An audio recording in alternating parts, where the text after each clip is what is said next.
long time people have wanted me to review GForce for Nostalgia Critic. I didn't want to because I didn't want to. I mean, look at it. Does this look like a fun kind of bad? It just looks like a bad kind of bad, but it is DisneyCember, so yeah, I guess I'll give you a little something now. And I mean, it's very little, but this movie's bad. But as we talked about many times on the show, there's different kinds of bad. It can be a so bad it's good, so bad it's fascinating, and no, it's not any of those. It's the worst kind. It's the so bad it's boring. I just got done watching this movie and I am already struggling to remember any of it. A special task force made up of guinea pigs and flies and moles are on a special mission to stop a bad guy from, you guessed it, taking over the world. You know the drill. When their assignment fails, though, another agent, played by Will Arnett, looking a little like a guinea pig himself in this, am I crazy or does he look weird? Shuts down the operation. Even though he's amazed to discover that animals can talk. Like, he even has a big reaction like, whoa, what the hell? Like, he's astonished by this, but then he's immediately like, shut it down, there's nothing of value here. Animals can talk, that's like the biggest discovery of all mankind!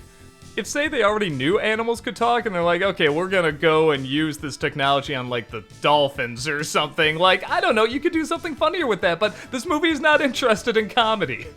You can tell by its generic plot where they're suddenly sent to a pet store, and oh no, they've never been in, like, the real world before. They're too used to being agents, so they have to figure out how to get along with other animals who aren't used to the super agent life and people who think they're just pets. And when I say this movie's not trying to be funny, I mean it. Like, there's jokes, but even for the young demographic this film is clearly trying to advertise to, like, say, 5 years old or so, I think even they'd be groaning at these jokes. The opening knee slapper before it cuts to the title is somebody telling him that the mission's going to be dangerous, and one of the guinea pigs being like, I'm 8 inches tall. I always look on the upside. One of the agents, a housefly, is told, oh, I'm so glad you're okay. I couldn't stand the idea of my fly being down. This is awful. The interesting thing is, if it kept going with jokes this bad, to some degree, at least it would be a fascinating kind of bad. Like, wow, how can they come up with jokes this terrible? But they don't even do that many jokes. They just do, I guess, what a generic story like this would do. They just sort of work on missions and get used to being in a pet shop and then get used to being at a house. And they just say the most generic dialogue. Like, these characters really don't have much personality. Like, only the bare minimum so you can tell them apart. This is a Jerry Bruckheimer production, which, okay, I'm not gonna act like his movies always have quality, but for the most part he's done at least interesting stuff with Disney. I mean, it doesn't always work, but sometimes it does and it becomes a big hit. This is just so cookie cutter and so dull. Even the CG on these things doesn't look that impressive. I was honestly wondering why the whole thing wasn't just animated. Does anything work? Not much. Okay, Steve Buscemi does play this hamster who's very territorial and he's like a cranky neighbor, and he got some laughs. I guess if I was a little kid, I'd like some of the shots they get to emphasize how small they are, like whenever the fly is buzzing around or whenever they have to go in these little tubes. I think I'd have a good time with that if I was a kid.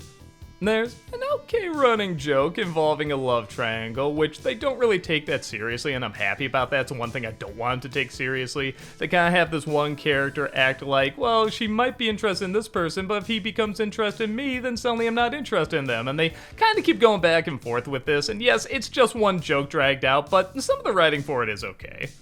I will admit, I did not figure out who the mastermind was. Yeah, there's a little bit of a mystery, like, you know, the person in the chair pulling the strings, and they're doing that thing where they have all these characters who look really mean, so you think, oh, that might be it, but you know it's not them. I'll be honest, I thought it was the lab technician that worked with Zach Galifianakis just because she had such a small, nothing role, like, it would justify her being in it a little bit.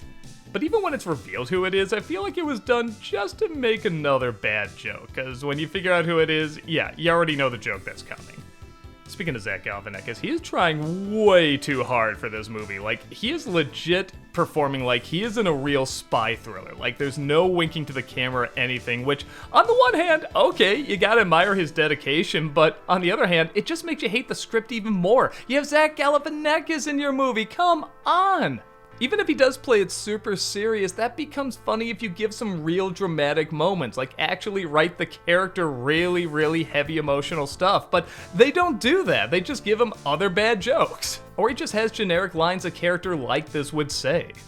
All the actors in this, honestly, are about on the same wavelength. Like, nobody's terrible, I guess. They're all just kind of doing a generic performance, and yeah, why wouldn't you? Because this is a very generic script, like, nothing about it stands out. Nicolas Cage plays the mole, and they sped up his voice so you can't even tell. And again, they don't do anything really funny with it. He's just another member of the team, and man, what a waste of Nicolas Cage with a sped up voice. My God, if you gave me Nicolas Cage, I could do amazing things with it. If you gave me Nicolas Cage with a sped up voice, I could make miracles. But the only miracle I can get out of this film is the fact that it was greenlit. This is such a big nothing. I mean, if I did a nostalgia critic on it, I don't know what material I would get. It's a waste of time, and not a fun waste of time. I don't think many kids would get into it. I know there aren't any adults who will get into it. If it's a movie that's on in the background or a kid just puts it on for some extra noise, I'd still say skip it.